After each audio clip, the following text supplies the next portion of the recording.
समस्त को शुभ संध्या नमस्कार साथीगण आपण माने जानिचंती आज हमर एआईएसएफ ओडिसा रो फेसबुक पेज रे आज जो टॉपिक नै हमर आलोचना होउची जो वेबिनार होउची गत थर मध्ये हम एई बळी गोटे प्रयास करिथिलु जो कोविड पैंडेमिक सिचुएशन पूरा विश्व देखुची हम राज्य मध्ये से बात पड़िनी से कोविड को नै कोरोना को नै हम मन रे अनेक क्वेश्चन अछि कारण समस्त पई एई कोरोना नुआ थिला लॉकडाउन शटडाउन भली किसी टर्म गुडी को मध्ये हम पे नुआ सेही बळी भाबरे आजिर आलोचनार जहाँ प्रसंग रही आपण मैंने समस्त जो मैंने पोस्टर देखिथिबे निश्चित भाव टॉपिक टी जानिथिबे तथापि आउथरे पढि आपन सुनाई दउची natural immunity acquired to infection versus vaccine induced immunity and role of sero service जदि हमें ताको ओडिया रे कहिबा ताहले जे जो लोक को माने कर कोरोना हेबा परे ता कोरोना छाडी देइची बा से सुस्थ अछंती तांको तांको बॉडी रे जो जेनरेट हेची जो रोग प्रतिरोधक शक्ति वर्सेस बाबना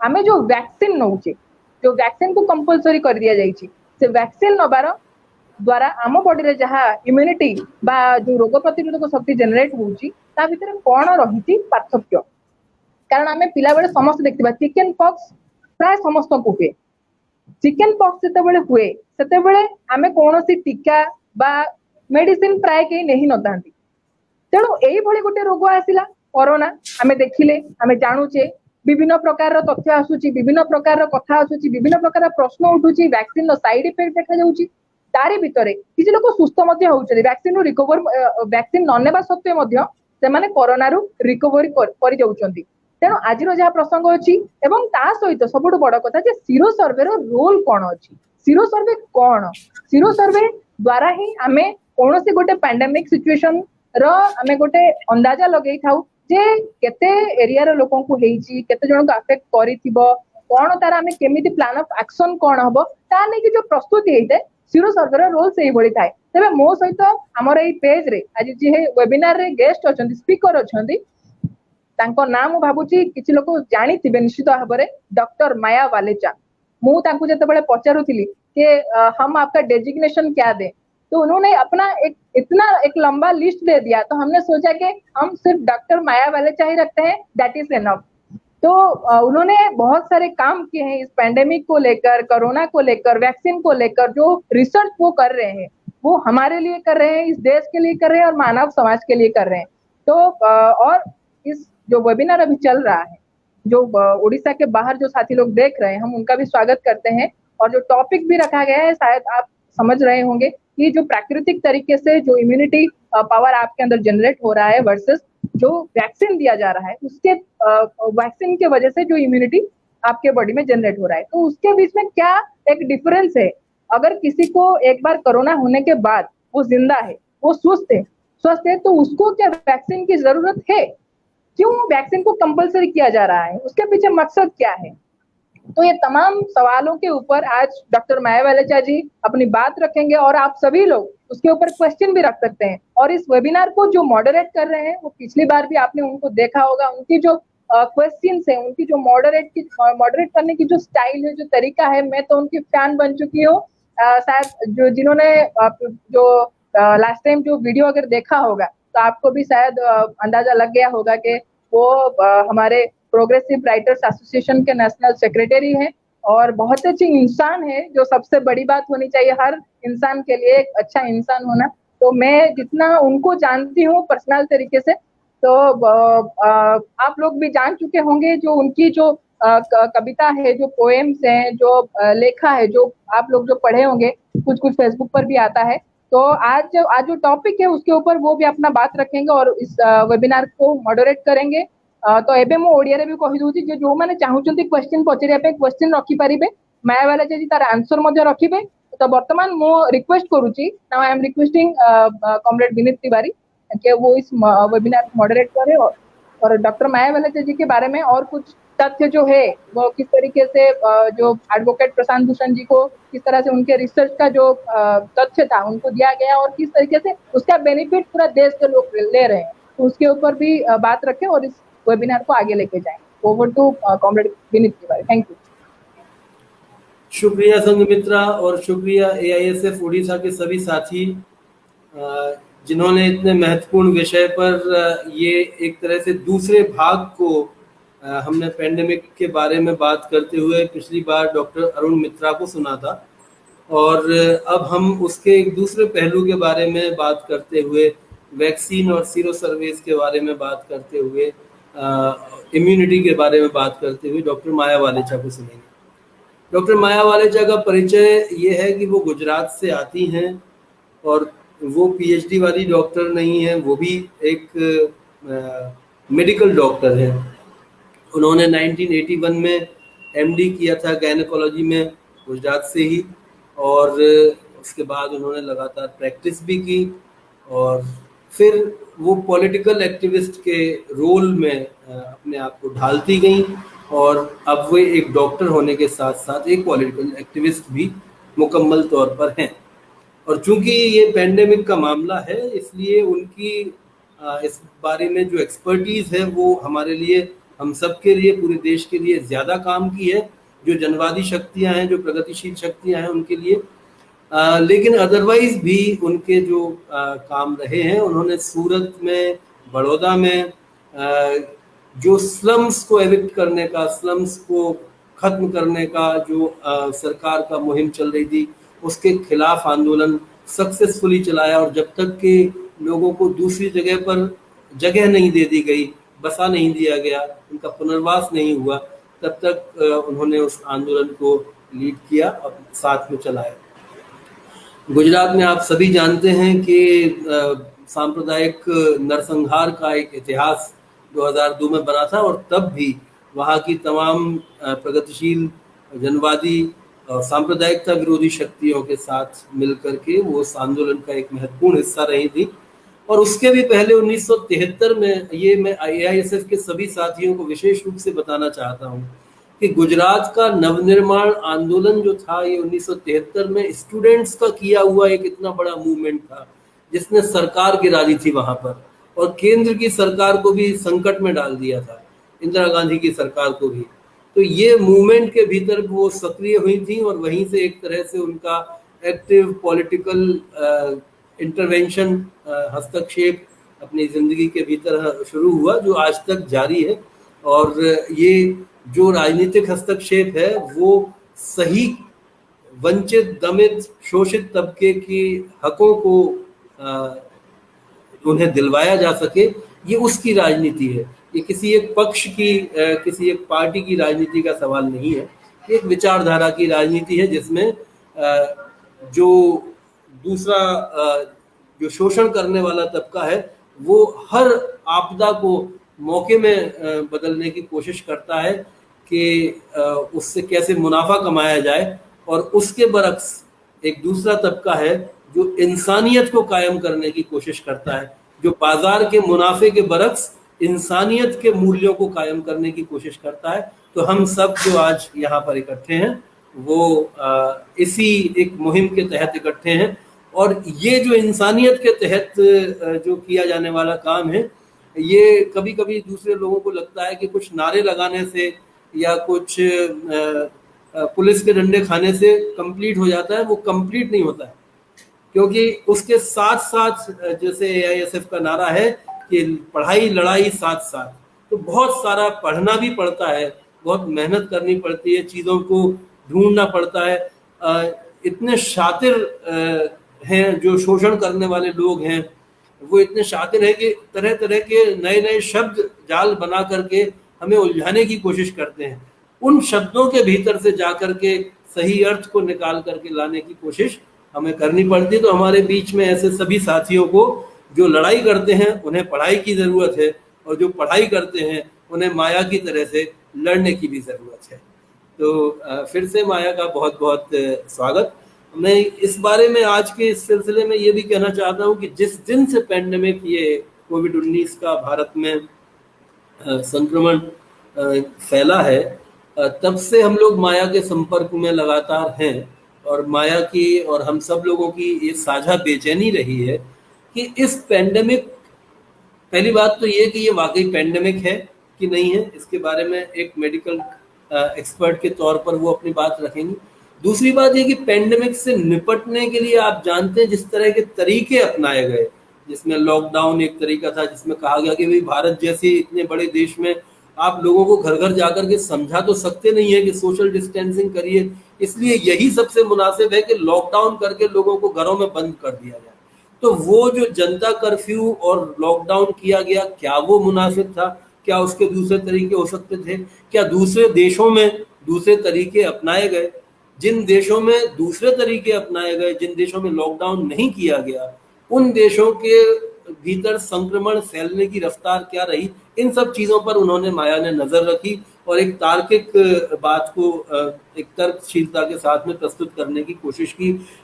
हालांकि अब बड़े अखबार और बड़ा मीडिया हम लोगों के पास नहीं है, लेकिन फिर भी नक्कार खाने में तूती की आवाज भी सुनाई देती है। अगर वो सच की आवाज हो तो वो भले देर से होगी और या लेकिन वो होगी जरूर। और वो हम इस तरह से साल भर से माया जो काम कोशिश कर रही है लगातार लोगों से जुड़ने की, वो धीरे धीरे लोगों के बीच में उनकी बात जा रही है। और उन्होंने इस पर से जो एक अपना एजेंडा और कुछ पॉइंट्स बनाए हैं, उनको आधार बना करके हमारे देश के प्रसिद्ध मानवाधिकारवादी वकील, जिसमें प्रशांत भूषण भी शामिल हैं, कॉलिन गोंजाल्वेस भी शामिल हैं, ये लोग जो सोच रहे हैं कि सरकार ने जिस तरीके से पेंडेमिक के भीतर तरह तरह के कानून लाए हैं, बदले हैं और गलत तरह से लागू किए हैं, तो इन सब मामलों पर और साथ में इसके मेडिकल एस्पेक्ट पर कैसी चीजें रखी जा सकती हैं अदालत के भीतर, वो उनकी कुछ मालूमात माया ने उन्हें उपलब्ध कराई है। तो माया का फिर से एक बार स्वागत है। और आज का हमारा जो विषय है, वो विषय एक व्यापक विषय का एक, इसको हम कहते हैं टिप ऑफ द आइसबर्ग है। जो आइसबर्ग है, जो हिमखंड होता है जब समंदर में, तो उसका केवल 1/3 हिस्सा ऊपर दिखता है, बाकी 2/3 नीचे रहता है। तो आमतौर पर राम पुनियानी भी ये बात कहते हैं सांप्रदायिकता के बारे में कि सांप्रदायिकता का केवल 1/3 हिस्सा ऊपर दिखता है, 2/3 कारण नीचे रहते हैं उसके। तो वैसे ही ये जो पेंडेमिक है, इसका जो ऊपरी हिस्सा अभी दिख रहा है आज के दौर में, जिसमें वैक्सीन की बात है, जिसमें ये है कि सेकंड थर्ड वेव, कौन सी वेव, फिर कहाँ कितना फैलेगा, कौन सी दवा जरूरी है, कौन सी नहीं, इस तरह की जो बातें अभी है सामने, उससे कहीं ज्यादा गहरी चीजें इसके पीछे छिपी हुई हैं। हमारी अर्थव्यवस्था का क्या होगा, कौन सी कंपनियां हैं जो इस सब के भीतर फिर भी मुनाफा कमाए जा रही हैं, जब लोगों के दिवाले निकल गए हैं, लोगों के भूख से लोग मर रहे हैं एक तरह से, वैसे वक्त में भी कौन सी कंपनियों के 10-10 गुना टर्नओवर्स बढ़ गए हैं। और तो ये सब जो चीज़ें हैं, इन सब के बारे में हम बात करेंगे। लेकिन बात की शुरुआत के लिए हम आज का जो सबसे मौजूद सवाल है, क्योंकि हम देख रहे हैं कि वैक्सीनेशन ड्राइव है, फरवरी ऑनवर्ड्स हम वैक्सीनेशन ड्राइव में हैं, मार्च से, मतलब समझ लीजिए। तो मार्च से लेकर के अब तक जो सेकेंड वेव आई, उसने बहुत बड़ी स्तर पर तबाही मचाई पूरे देश में। अब ये सेकेंड वेव ने मचाई थी या किसने, इसके बारे में बातचीत में बात निकलेगी तो आएगी। लेकिन ये बात सच है कि सेकेंड वेव के अंदर आमतौर पर होने वाली मौतों की तुलना में 5 से 10 गुना तक ज्यादा मौतें हुई हैं सामान्य तुलना में इन 2 महीनों के भीतर। तो अगर इन 2 महीनों के भीतर ये हुआ है तो उनके कारण क्या हैं? और जो सरकार कोशिश कर रही है वो ये कह रही है कि अब वैक्सीन लगवाएंगे तो आपके बचने की संभावनाएं अधिक हो जाएंगी। हालांकि मास्क लगाए रखिए, हालांकि सोशल डिस्टेंसिंग बनाए रखिए, हालांकि आप हाथ धोते रहिए, लेकिन वैक्सीन भी लगवा लीजिए, फिर भी गारंटी कुछ नहीं जी। तो अब ऐसे हालत में वैक्सीन का, और ये एक बड़ी बहस का मुद्दा है कि जिनको कोरोना हो गया, जैसा संघमित्रा ने बताया, तो उनको एक नेचुरल इम्यूनिटी आती है। ये भी अभी सोचने की बात है कि नेचुरल इम्यूनिटी और वैक्सीन जनरेटेड इम्यूनिटी ये कितने समय तक रहती है। अभी तक इसके बारे में एक नतीजे के तौर पर दुनिया के डॉक्टर्स ने कोई बात नहीं कही है कि ये इम्यूनिटी कितने समय तक रहेगी। अभी आपने केवल पहला और दूसरा शॉट लगवाया है, ये हर साल लगवाना है या 6 महीने बाद फिर से लगवाना है या 2 साल तक काम देगा, अभी इस बारे में कोई जानकारी विश्वसनीय स्रोतों से नहीं आई है। लोग कयास लगा रहे हैं और अफवाहें फैल रही हैं।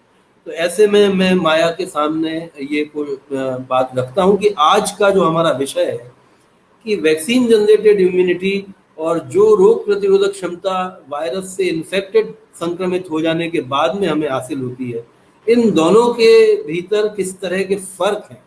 और साथ ही हम फिर बाद में उनसे ये भी सुनना चाहेंगे कि जिस बुनियाद पर, जिस पैमाने पर इसके इलाज उपचार की सारी कवायद की जाती हैं, उसके प्लान्स बनाए जाते हैं, योजनाएं बनाई जाती हैं, वो सीरो सर्वे दरअसल क्या है, वो आरटीपीसीआर टेस्ट क्या है, उनके भीतर गफलत की क्या गुंजाइश है।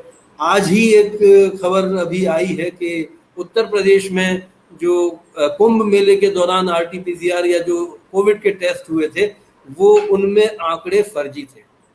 तो टेस्ट फर्जी रिजल्ट्स दे रहे हैं या उनको भी मनुष्य कुछ अपनी तरफ से उनमें छेड़खानी कर रहा है, और उनके आधार पर जब गलत डेटा हमारे पास होगा तो हम गलत तरीके, गलत नतीजों तक पहुंचेंगे, तो वह उनके क्या असर होंगे हमारे ऊपर, ये भी हम एक बात इसमें सामने लाएंगे बीच में। तो माया का स्वागत।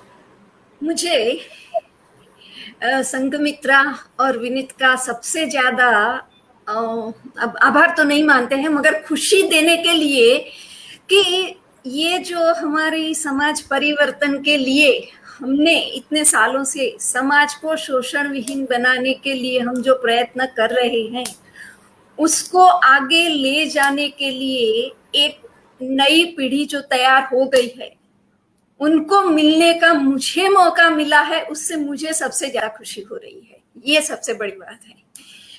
अच्छा, अब इम्यूनिटी और इसके बारे में तो थोड़ा संघमित्रा ने भी आपको बता दिया, थोड़ा विनीत जी ने भी बता दिया, मगर मैं मतलब इसके बारे में भी जो आजकल विमर्श चल रहा है अखबार में और टीवी में, इम्यूनिटी मतलब एंटीबॉडी, बस इतना ही समझ फैलाई जा रही है, तो वो किस तरह गलत है।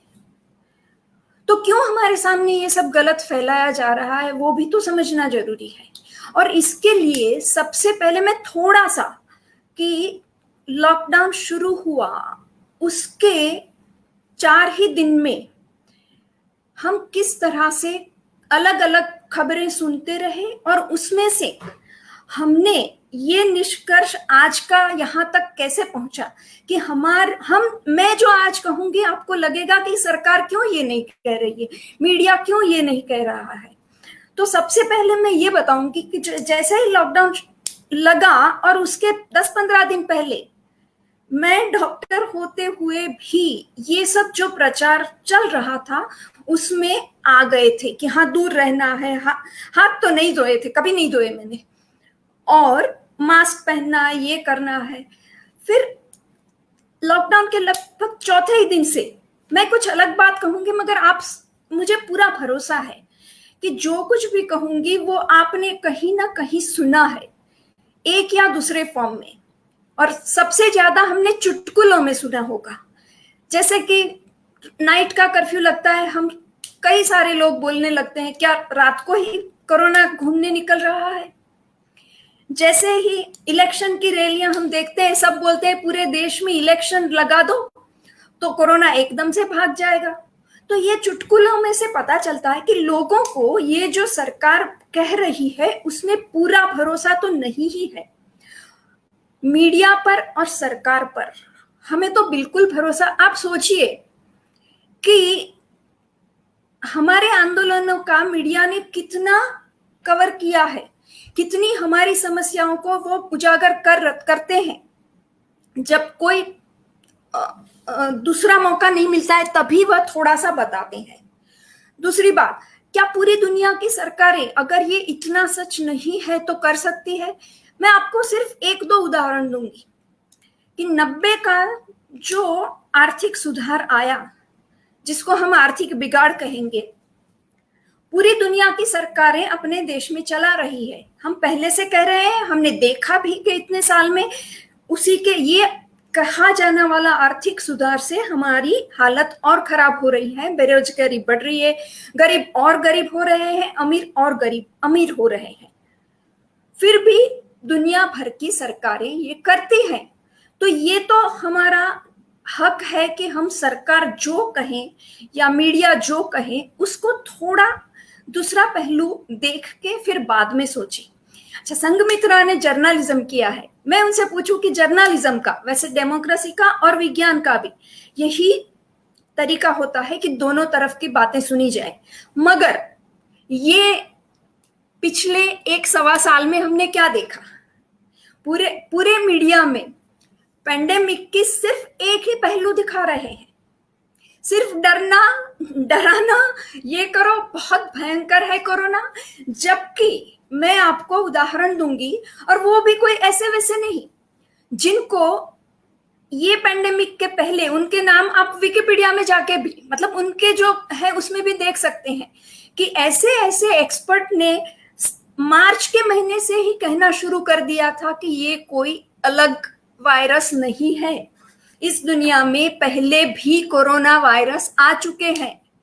मैं कल क्या इस चश्मे के बदले दूसरे चश्मे या गॉगल्स पहन के आ जाऊं तो क्या आप मुझे पहचानेंगे नहीं?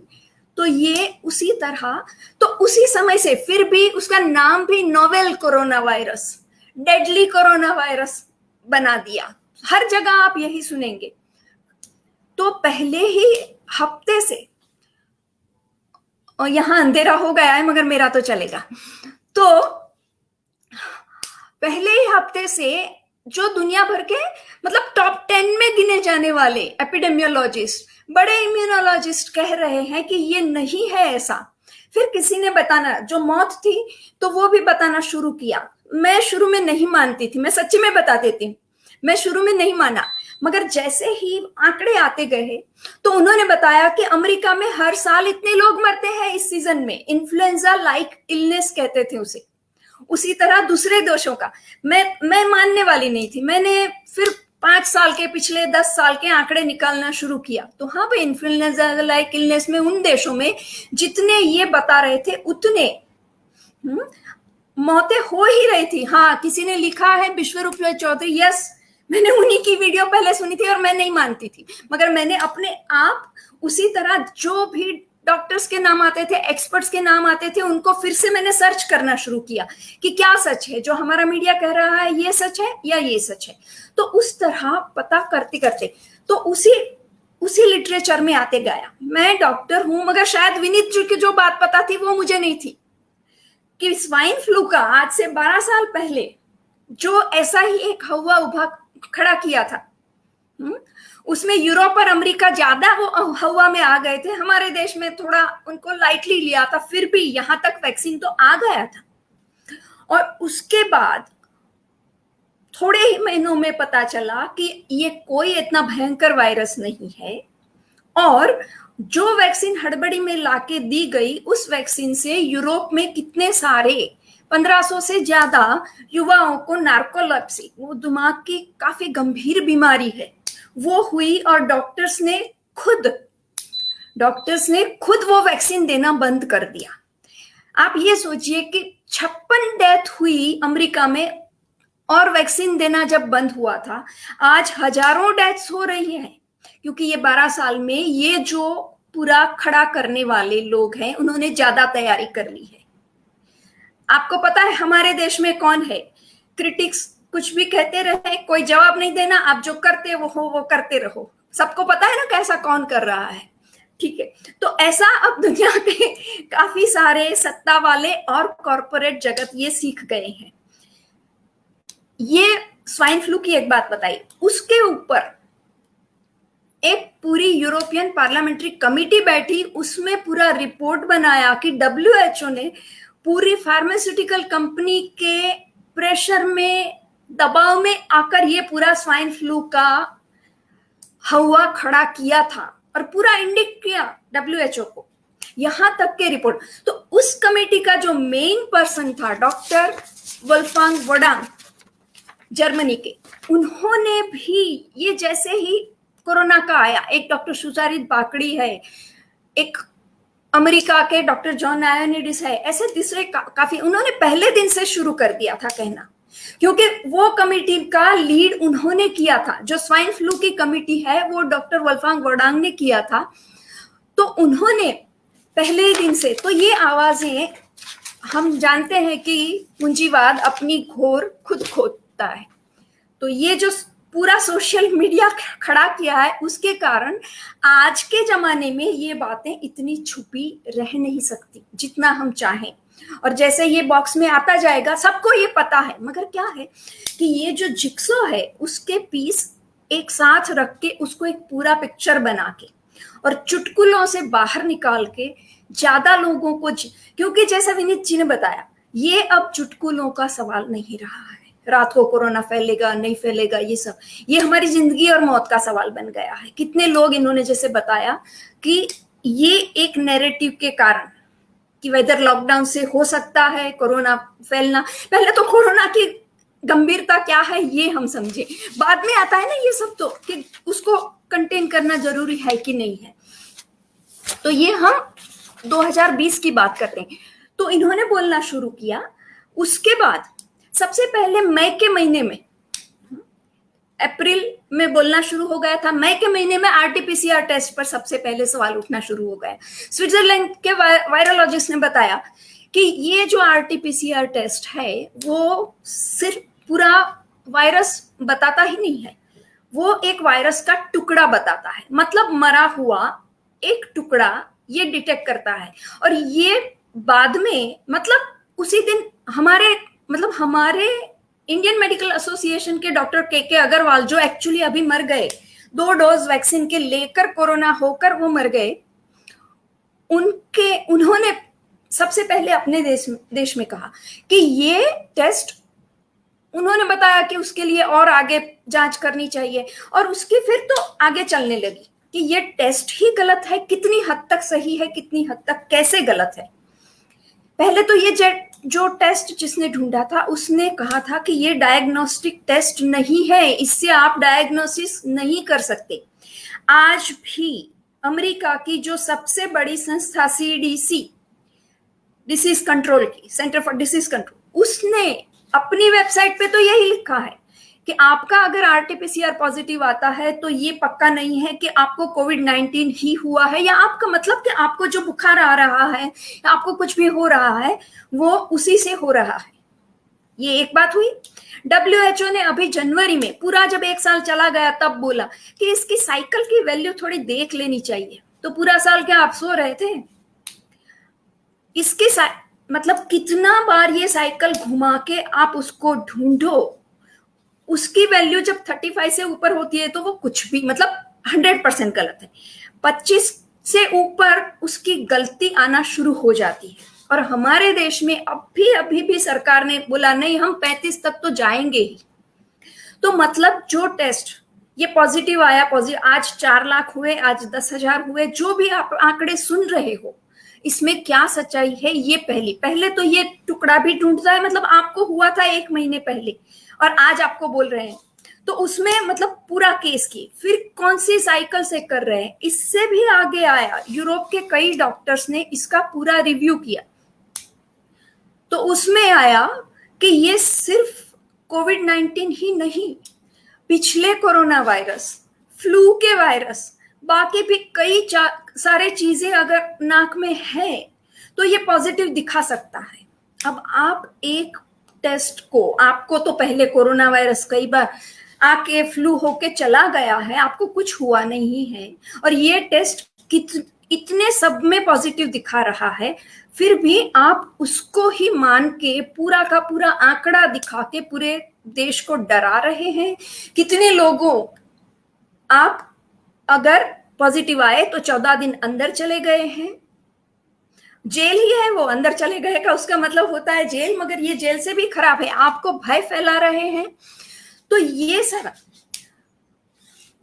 तो ये आरटीपीसीआर का हम आगे देखेंगे, मगर यहां तक आप समझ लो कि आरटीपीसीआर जो अभी विनीत जी ने पूछा कि ये कितना सही है, अगर मैंने तो फेसबुक पर भी लिखा है, ट्विटर पर, सब जगह लिखती हूँ कि ये आरटीपीसीआर बंद करो, कोरोना पैंडेमिक कंट्रोल में आ जाएगा।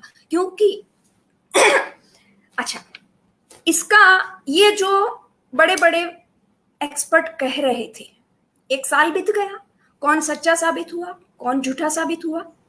हमको उस समय बहुत बताया जा रहा था इतने लोग मर रहे हैं, इतने हो रहे हैं।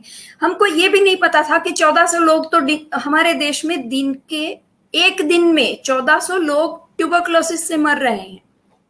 इतने सालों से कभी टीवी पर स्कोर दिखाया कि आज 1300 मरे, आज 1500 मरे, आज 1400 मरे?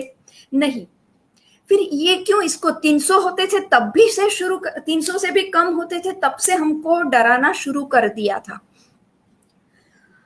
तो ये हमको ढूंढना हुआ। इंडियन एक्सप्रेस में कहीं दो आंखें नहीं, दो से भी ज्यादा आंखें खुली रख के कहीं से ये सब ढूंढ के ही ये सब निकाला है। ऐसा तो है नहीं कि मैंने कोई रिसर्च नहीं किए, मैंने ये सब इंफॉर्मेशन चारों तरफ से, सोशल मीडिया मतलब आप नेट पर से, फिर आप कुछ साइट को भरोसा करना शुरू करो कि हाँ ये जो कहते हैं वो सच कहते हैं, क्योंकि पहले आप चार तरफ से उसको कंफर्म, ये सब करके इन्होंने पहले से ही कहा था कि ये जो मैथमेटिकल मॉडल बनाया है इंग्लैंड में सबसे पहले, उसने पहले भी स्वाइन फ्लू का गलत मॉडल बनाया था और वो गलत साबित हुआ।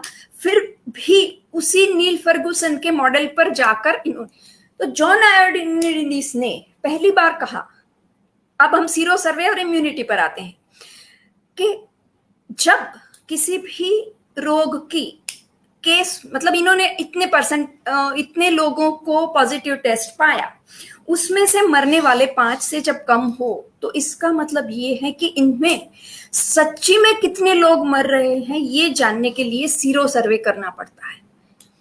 अब सीरो सर्वे हमारे देश में जून महीने से शुरू हो गए थे, उसका रिजल्ट हमको आते आते सितंबर कर दिया था, मगर शुरू तो जून से हो गए थे। बीच में एक बात बता दूं कि ये जो लोगों ने कहा था कि यह सामान्य फ्लू से ज्यादा नहीं है, तो उस समय तो डराने के लिए, मैं सीधा कहती हूं कि उस समय डराने के लिए ही, और अभी सुप्रीम कोर्ट में हमारी सरकार ने खुद कहा कि जो लोग दूसरे डिसीज से भी मर जाते थे, कोमॉर्बिडिटी, हार्ट अटैक में मर गए, डायबिटीज में मर गए, कई तो मैं रोज न्यूज़पेपर में जाके उसका क्या है एज एनालिसिस, तो ज्यादा करके 80-90 वाले लोग भी मर जाए और उनका 6 महीने से बीमार हो, किडनी पर डायलिसिस पर चल रहे हो, मगर एक टेस्ट ये पॉजिटिव, और मैंने आपको टेस्ट का बताया कि ये कितना भरोसेमंद है। अगर वो पॉजिटिव आता है तो सरकार ने कहा कि उसके डेथ सर्टिफिकेट में कोविड डेथ लिखा जाएगा, और ये जो आंकड़ा बन रहा है कि कोविड में कितने मरे, उसमें वो एंटर हो जाएगा। तो आप ये सोचिए कि जब पैसा देने की बात आई, तब सरकार अब खुद बोल रही है कि हमने तो जो दूसरे से मर रहे थे, मगर बाय चांस साथ साथ कोविड पॉजिटिव आ जाता था, तो हमने लिख दिया कि ये कोविड डेथ है। अब पैसा तो, सच बात तो आज इतने महीनों के बाद आई, उस समय भी कई को ये पता था। इंग्लैंड में होता था, कनाडा की भी जो पब्लिक हेल्थ डिपार्टमेंट ने राइट टू इंफॉर्मेशन में कह दिया था कि हम तो सबको कोविड डाल देते हैं।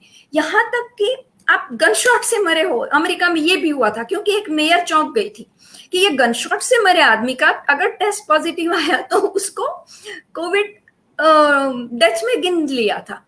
तो ये सब हुआ है। जब पूरा साल चला गया 2020 का, तब मैंने पूरे सब कंट्रीज जिनको शोकेस बनाया था कि यहां तो बहुत सारे डेथ्स हो गए, America, UK, Brazil, Italy, Spain, जो बताए जा रहे थे ना रोज सबसे ऊपर में, और अपना देश, उसमें ये सब देशों में तो एक के ऊपर एक आप रख सको उस तरह पिछले 10 साल से डेथ्स बढ़ रही थी। मगर मतलब ये क्या बताएंगे 2020 में 19 से मौतें ज्यादा हुई, ये बात सच है, मगर पिछले 10 साल से हर साल पिछले साल से मौतें बढ़ ही रही थी।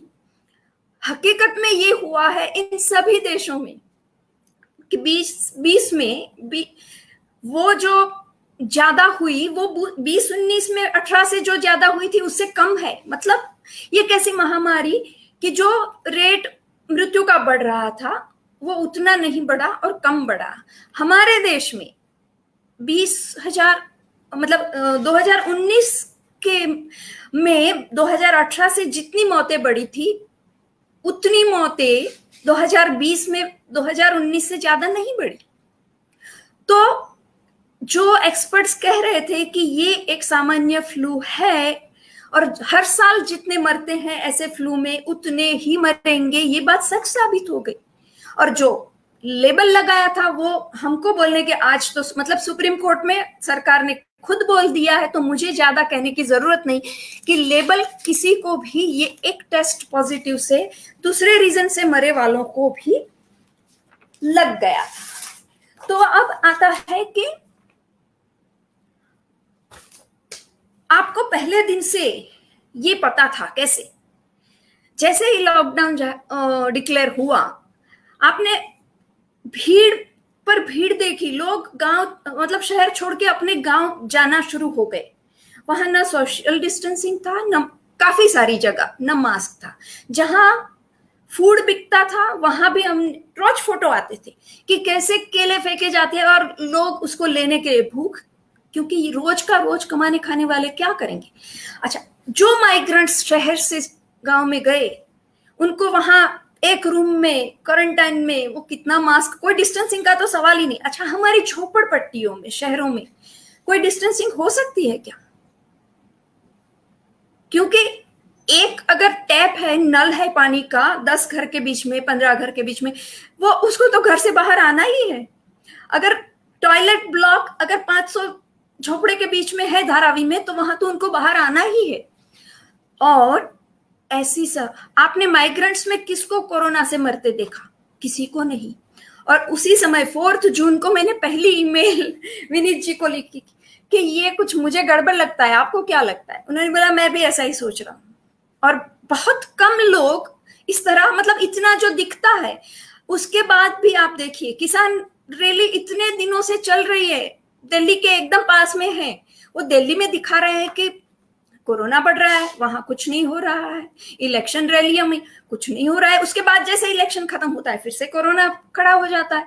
तो ये जो टेस्ट है कितना करो, पहले तो भरोसेमंद नहीं है, जितना बढ़ाना चाहो बढ़ाओ।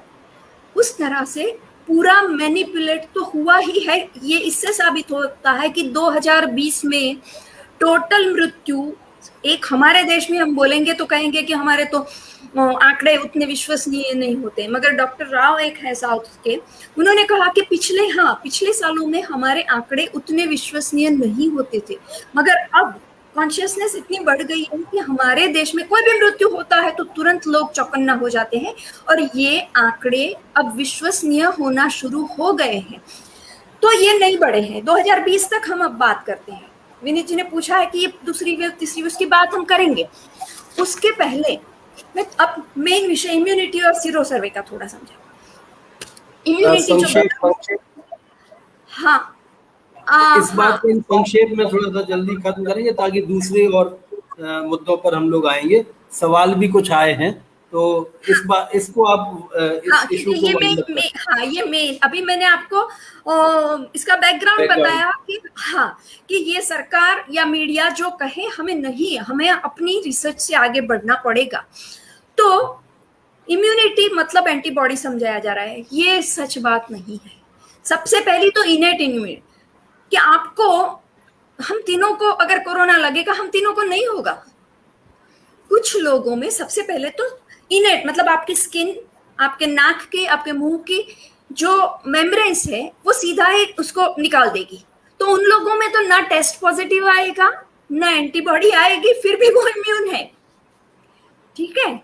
अच्छा, उससे आगे क्या होता है, जैसे ही कोरोना थोड़ा अंदर जाना शुरू हो जाता है तो कुछ लोग, क्योंकि हमने पहले कोरोना वायरस देखे हैं इसलिए हमारे में से कई सारे लोग ऐसे हैं, ये लोग कह रहे हैं कि 85 से 90% लोगों को कोई सिम्टम नहीं आता है टेस्ट पॉजिटिव होने के बाद। इसका मतलब क्या है? इसका मतलब आप इम्यून है, आपको कुछ नहीं हो रहा है, आपके अंदर कोरोना आके वो अंदर आ रहा है। कुछ लोगों को होता भी, मतलब इम्यूनिटी का मतलब ये नहीं कि कुछ नहीं होना भी। एसिम्टोमेटिक आधा घंटा सर्दी जुकाम हो जाता है, उसमें थोड़ा जाता है, तुरंत ही हमारे सेल्स समझ जाते हैं कि इसको हमने पहले देखा है, इसको खत्म करना है। तो ये एंटीबॉडी पैदा पहले हुई होती है। अब एंटीबॉडी से भी ज्यादा इंपॉर्टेंट एक चीज होती है, एंटीबॉडी तो तुरंत के लिए वायरस को खत्म करने के लिए होती है, मगर हमारे सेल में वायरस जाके तुरंत बढ़ना शुरू कर देते हैं, 1 मिनट में 1000-2000 होने। तो उसको, और ये जब होते हैं रेप्लिकेट, तो उसको जो सेल खत्म करता है, एंटीबॉडी खत्म करते हैं, उसके बाहर रखते हैं। तो हमारे खून में सबको पता है सफेद कण होता है और रक्त कण होते हैं। सफेद कण में जो लिम्फोसाइट्स होते हैं, ये लिम्फोसाइट्स सबसे ज्यादा इंपॉर्टेंट है एक्चुअली इम्यूनिटी के लिए। वो आके तुरंत ये जो बाहर रखा हुआ कचरा है उसको देख के समझ जाते हैं कि ये इस सेल को, मतलब जो फैक्ट्री है वायरस पैदा करने की, उस सेल को ही वो खत्म कर देते हैं। उस सेल को जब खत्म करते हैं, आपको थोड़ा सर्दी जुकाम होता है, मगर 2 दिन में आप ठीक क्यों हो जाते हैं? क्योंकि वो सेल ने आके वो जो फैक्ट्री है वायरस पैदा करने की, उसको खत्म कर दिया है। और तब तक एंटीबॉडीज भी आ जाते हैं और आपको फिर से नहीं होता। अब ये जो इम्यूनिटी थ्रू इन्फेक्शन है, ये इस तरह से होती है कि आपने एक बार जिनको देखा है तो वो आप जिंदगी भर, अब कितना टिकती है मैं आपको बताऊं कि पिछले कोरोना वायरस, पिछले कुछ सैंपल्स थे जो 13 साल 17 साल पुराने थे, कुछ काम के लिए रखे थे, उसको जब टेस्ट किया गया तो वो भी ये कोरोना वायरस के सामने लड़ने के सेल्स उस ब्लड में थे। इसका मतलब जो इन्फेक्शन से आई हुई इम्यूनिटी है काफी लंबी और काफी अब ये तो 13 से 17 साल ज्यादा करके, मतलब अपना शरीर उसको लाइफ लॉन्ग याद रखता है। तो ये बात हो गई कि, और आज तक ये जो एक्सपर्ट्स हैं हमारे कह रहे हैं कि आज तक इन दुनिया में ऐसा कोई डिसीज नहीं हुआ है कि आपको इन्फेक्शन होने के बाद जो इम्यूनिटी आती है उससे ज्यादा अच्छी इम्यूनिटी वैक्सीन ला सकता है। ये पॉसिबल ही नहीं है, क्योंकि आपका शरीर जिसको एक्चुअल में देखा है उसी से उसकी ज्यादा अच्छी इम्यूनिटी आ सकती है। अभी ये सीरो सर्वे, जैसा मैंने बोला, जून महीने से सीरो सर्वे आ गया था। संघमित्रा ने बता दिया कि आपके खून की जांच करने से पता चलता है कि आपके शरीर ने इस पर्टिकुलर वायरस के सामने प्रतिरोधक शक्ति, एंटीबॉडी बनाए हैं। जैसा मैंने पहले कहा कि एंटीबॉडी 100% ना हो एंटीबॉडी तो भी आप इम्यून हो सकते हैं, होके 2 महीने में नीचे भी चले जाते हैं। अब हमारा मीडिया और टीवी हमको डरा रहा था, सबको पता होगा कि जो आपको इन्फेक्शन होने के बाद एंटीबॉडी आते हैं वो तो 2 महीने में चले जाते हैं। अरे 100 साल का मेडिकल नॉलेज यही कहता है कि एंटीबॉडी आके फिर नीचे ही जाता है, क्योंकि शरीर एक बार पहचान लेता है, उसके बाद तो जो टी सेल्स होते हैं वो भी हमेशा नहीं खून में घूमते हैं, वो तो उनको जब बुलाया जाता है तब आते हैं। वो बोन्स में होते हैं, लिम्फ नोड्स में होते हैं। तो ये जो एंटीबॉडी का हाव खड़ा किया है कि आप वैक्सीन लोगे और एंटीबॉडी बनेगी, और उसी से आपका, ये बात बिल्कुल गलत है। अच्छा, फिर भी इस एंटीबॉडी को ही, मतलब एंटीबॉडी जितनों में है उससे भी ज्यादा लोग के में ये प्रतिरोधक शक्ति हो सकती है। फिर भी अगर सिर्फ एंटीबॉडी को हम देखें तो जून महीने से हमारा जो सीरो सर्वे बता रहा है, बढ़ते बढ़ते, पहले सीरो सर्वे में धारावी में तो 57% ऑफ लोगों को उसमें एंटीबॉडी पाई थी, कई जगह 40, कई जगह 30, कई जगह 20। अभी जो लेटेस्ट सीरो सर्वे एम्स और WHO ने मिलके किया है, उसमें अगर एवरेज निकालो तो 60, मगर कई जगह 70। और इसमें सबसे बड़ी बात ये आई है कि हम सोचते थे कि बच्चों को बचा के रखो और दूसरी में युवा आएंगे, तीसरी में, मगर 2 अभ्यास आ गए हैं। एक में कि पहली जो कही जानी वेव और दूसरी कही जानी वेव, उसमें एज डिफरेंस बिल्कुल अलग नहीं है। मतलब ये जो डराने का एक काम चल रहा है कि दूसरी वेव में युवा और तीसरी में तो बच्चे, ये डर के आपको वैक्सीन, मतलब वैक्सीन जल्दी से ले लो नहीं तो ये हो सकता है, वो कुछ साबित नहीं हुआ अभी तक। ये जो दूसरी वेव का भी रिजल्ट आ गया उसमें बिल्कुल, मतलब उसी हिसाब से जो एज हिसाब से पहले वेव में हुआ था उसी हिसाब से हुआ है। ठीक है, अब बच्चों में ये जो लास्ट वाला सीरो सर्वे है वो बच्चों में भी किया गया, तो उसमें आया कि बच्चों में भी उतनी ही एंटीबॉडी आ गई है, मतलब उनको भी एंटीबॉडी आ गई है। ये तीसरी वेव में बच्चे ज्यादा दूसरा एक बड़ा पहलू जो सीरो सर्वे का हमें समझना है कि इससे ये पता चलता है कि जो आज हम देख रहे हैं कि समझ लो 3 करोड़ लोगों को उन्होंने टेस्ट कर करके पॉजिटिव ढूंढ निकाला है, उतनों को नहीं, हमारे देश की 60% लोगों को कोरोना हो चुका है। तो ये कितने करोड़ हो गए, और उसमें से अब आप प्रतिशत निकालो कि कितने मर गए, तो ये प्रतिशत मरने का, इसको इन्फेक्शन मोर्टालिटी रेट कहते हैं, ये कितना कम है। और वो 0.1% से हर जगह कम आया है, कई जगह तो कर्नाटक में 0.03%। तो ये इतना कम रेट है कि इससे तो सीजनल फ्लू में ज्यादा लोग हर साल मरते हैं। और सीजनल फ्लू में भी कौन मरता है? जिनको कोई एज बहुत ज्यादा हो गई है, बाकी सिस्टम कमजोर हो गई है, उन जिनको डायबिटीज और हाइपरटेंशन भी, ऐसा नहीं कि उनको आप कंट्रोल नहीं करो तब जाके ये होता है। हमारे देश में कहने को तो योगा डे हम, मगर कितने लोगों को आप योगा करने का टाइम मिले ऐसी जिंदगी देते हो? तो ये सब चीजें ज्यादा जरूरी है। तो ऑल इन ऑल, हाँ, मैं उसको सम अप करने के लिए ये कि वैक्सीन, चलो अच्छा, ये तो बात समझ में आ गई कि हमारे देश में ज्यादातर लोगों को इम्यूनिटी आ गई है। अब इम्यूनिटी आ गई है तो वैक्सीन की जरूरत क्या है, ये पहला सवाल है। दूसरा सवाल है कि वैक्सीन जो ज्यादा करके बताया जा रहा है कि बहुत सेफ है, बहुत सुरक्षित है, गवर्नमेंट ने अपनी खुद की वेबसाइट पे लिखा है कि इसकी सुरक्षा का पूरा पता हमको नहीं है। वो टीवी पर नहीं आता है, वो अखबारों में नहीं आता है, वो गवर्नमेंट की वेबसाइट पर होता है। एक बात बता दूं कि इसके बाद भी हम ये वीडियो के नीचे आज जो सवाल, पूरी ये इतनी बड़ी लंबी कहानी है और इसके कितने और भी पहलू है, हम हमेशा कांटेक्ट में रहेंगे। दूसरे भी हमारे प्लेटफॉर्म्स है, हाँ, हम फोन है, जूम है, क्योंकि इसका एक बहुत बड़ा पहलू विनीत जी पूछेंगे उसके बाद कहूं कि 2 हमने पत्रिका बाहर निकाली थी। जो सबसे पहली उसका ड्राफ्ट मैंने विनीत जी को भी भेजा था। हमारे देश में क्या हुआ, निजी अस्पतालों ने पहले बंद कर दिया 2 महीने।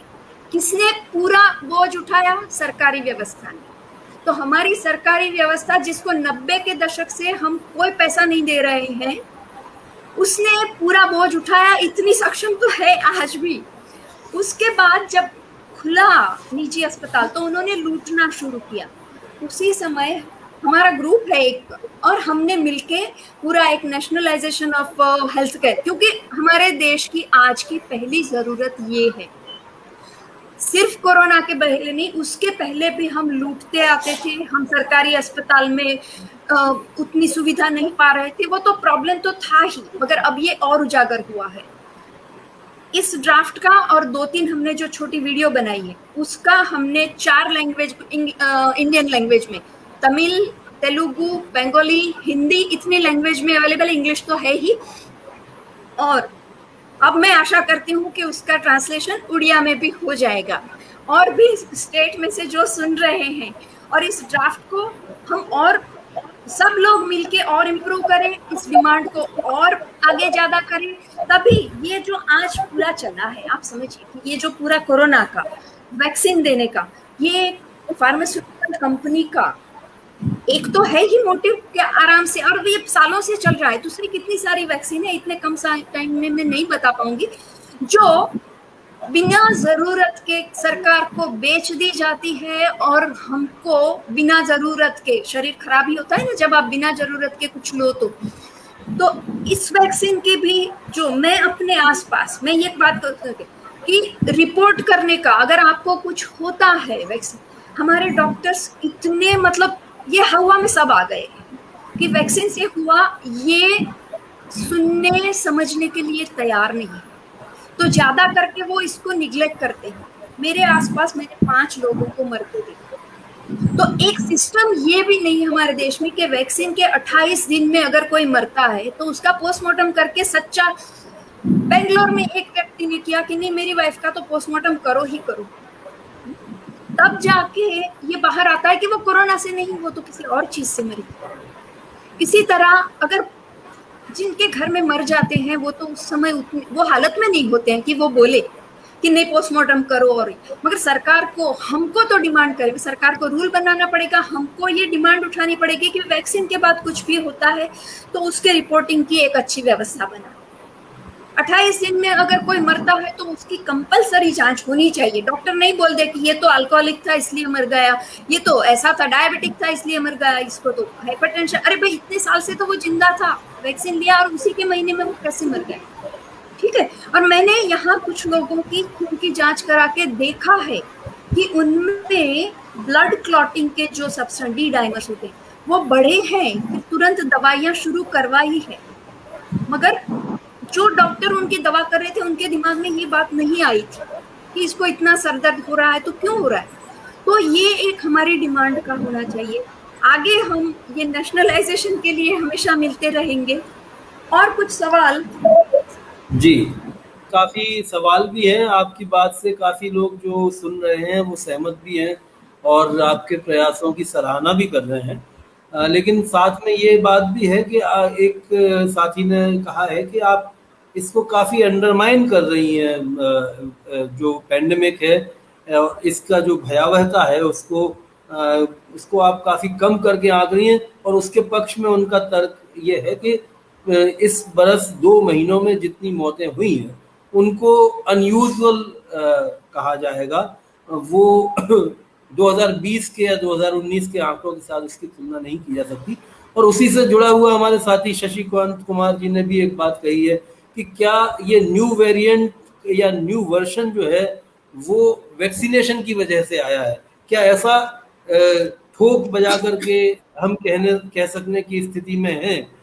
क्या इस बात को अगर जैसे कि आपने पिछली दफा भी कहा था कि 17-18 देशों में आपने आंकड़े बताए थे कि 17-18 देशों के भीतर जो मेजर देश हैं, छोटे मोटे देश नहीं हैं, उन देशों के भीतर वैक्सीनेशन की ड्राइव के साथ में इन्फेक्शन और इन्फेक्शन मॉर्टेलिटी रेट दोनों बढ़ी है।